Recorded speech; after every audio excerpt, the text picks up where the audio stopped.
Good morning students of class 9।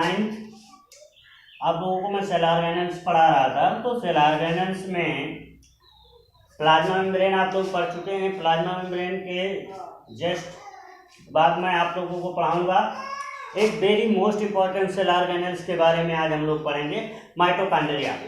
Mitochondria की अगर हम बात करें तो mitochondria is a granular structure और filamentous structure found in all eukaryotic cell but absent in mature RBC of mammal except camel।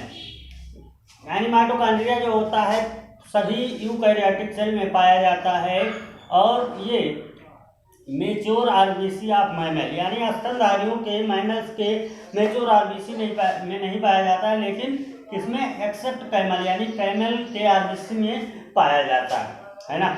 और उसके बाद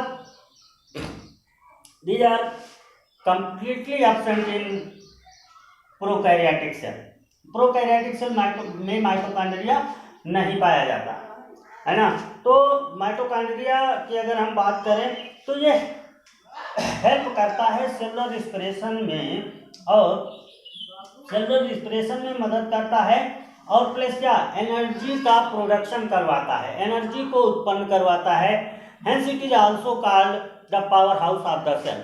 इसीलिए इसे हम क्या कहते हैं, the power house of the cell कहते हैं, है ना। सेल का पावर हाउस होता है क्योंकि ये एनर्जी का प्रोडक्शन करने में यानी फॉर्मेशन ऑफ एटीपी में मदद करता है, एटीपी के फॉर्मेशन में मदद करता है, इसीलिए हम इसे power house of the cell कहते हैं, है ना। तो चलिए हम लोग इसके संरचना के बारे में, इसके स्ट्रक्चर्स के बारे में थोड़ा सा देखते हैं। ये डबल लेयर होता है यानी डबल लेयर पाया जाता है, outer most layer and inner most layer, यानी आउटर लेयर पाया जाता है और इनर लेयर पाया जाता है। आउटर लेयर की अगर हम बात करें तो ये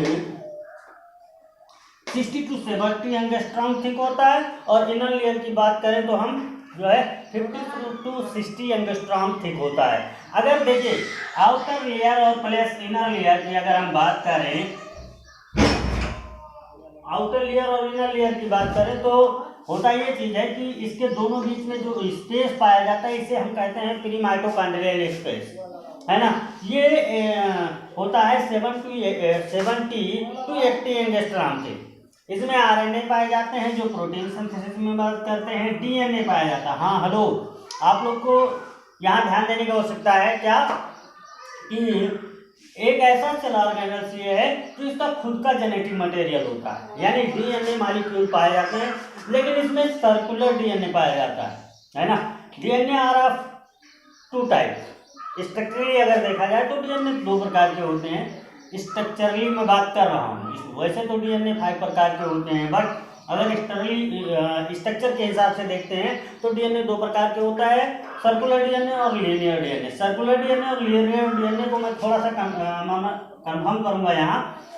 सर्कुलर डीएनए मतलब सिंगल स्टैंडर्ड, और जो वहीं डबल स्टैंडर्ड डीएनए होता है यानी जिसको हम कहते हैं लीनियर डीएनए, वो कैसा होता है, डबल स्टैंडर्ड होता है, यानी इसमें 2 हेलिक्स पाए जाते हैं, एक 5' to 3' होता है और एक 3' to 5' होता है। चलिए इसके बारे में बात किया जाएगा जब मैं आप लोगों को डीएनए पढ़ाऊंगा। तो लेकिन इतना समझिए डीएनए 2 प्रकार के होते हैं, जिसमें सर्कुलर डीएनए माइटोकॉन्ड्रिया में पाया जाता है। इसके अलावा इसमें कुछ ग्रेन्यूल्स पाए जाते हैं, कुछ ग्रेनुलर स्ट्रक्चर पाए जाते हैं, दानेदार स्ट्रक्चर पाए जाते हैं, जिसे हम ग्रेन्यूल्स कहते हैं। जैसे ग्रेन्यूल्स में हो क्या सकता है, फूड पार्टिकल्स हो सकते हैं, आयंस हो सकते हैं, ये सारी चीजें हो सकती हैं, है ना। अब देखिए आगे हम बात करते हैं। देखिए आउटर मेम्ब्रेन और इनर मेम्ब्रेन के बाद यहाँ हमने लिखा है एम फेज और प्लस सी फेज।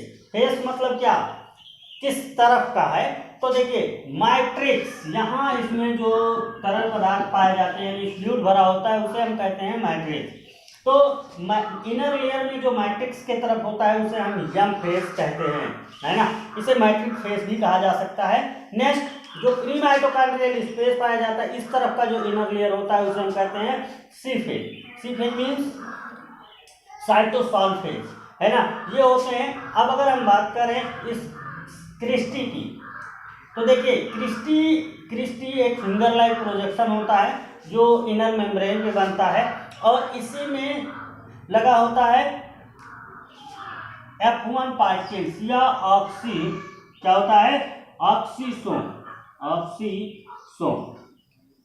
ऑक्सीसोम कहते हैं या फिर कहते हैं इसे F1 पार्टिकल्स।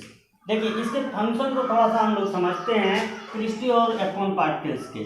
देखिए मैं आप लोगों को जब रेस्पिरेशन पढ़ाऊंगा आगे तो बताऊंगा इसमें माइटोकॉन्ड्रिया कैसे एनर्जी का प्रोडक्शन करता है। तो जो क्रेब्स चक्र होता है या ETS होता है माइटोकॉन्ड्रिया के अंदर होता है।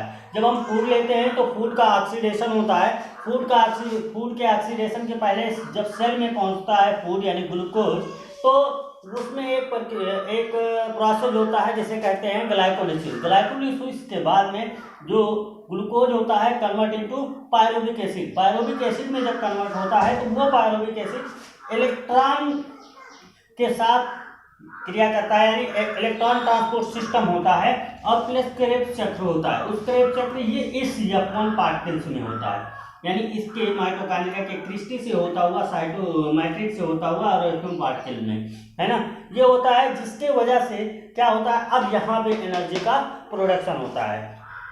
तो in this case oxysome is a very most मतलब ऑर्गन्स ऑफ माइटोकॉन्ड्रिया। तो देखिए इसलिए किसके लिए, फॉर रेस्पिरेशन यानी सेलुलर रेस्पिरेशन, ठीक है। तो सेलुलर रेस्पिरेशन में इस तरह से माइटोकॉन्ड्रिया मदद करता है और ये जनरली इसके स्ट्रक्चर्स होते हैं, है ना, इसी स्ट्रक्चर के साथ ये कार्य करता है। देखिए हमने इसका सेक्शन काटा है और अल्ट्रा स्ट्रक्चर बनाने का प्रयास किया है जिससे आप लोग आसानी के साथ समझ पाएँ, ठीक है। तो हाँ, माइटोकॉन्ड्रिया की यदि हम बात करें तो ये क्या होता है कि इसमें ये हमारे स्पर्म के, यानी किसमें, इनके साथ मेल गैमेट में जो स्पर्म होता है, स्पर्म के मिडिल पीस पे पाया जाता है और ये क्या करता है, मिडिल पीस पे टेल रीजन को क्या करता है, एनर्जी प्रोवाइड करता है, जिसकी वजह से स्पर्म जो होता है वो मूवमेंट करने का काम करता है ना। लेकिन मेन थिंग्स माइटोकॉन्ड्रिया के ये होता है कि ये फूड के प्रोडक्शन में मदद करता है, एनर्जी के प्रोडक्शन में मदद करता है in the form of ATP, इसीलिए इसको हम the power house of the cell कहते हैं। तो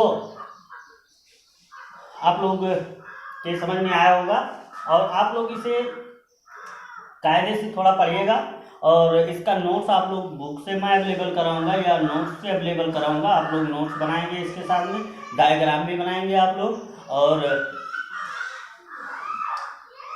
आप लोग अगर समझ में आया होगा तो हमारे वीडियो को लाइक करें, शेयर करें और चैनल को सब्सक्राइब करें। सो थैंक यू, बेसी वेल।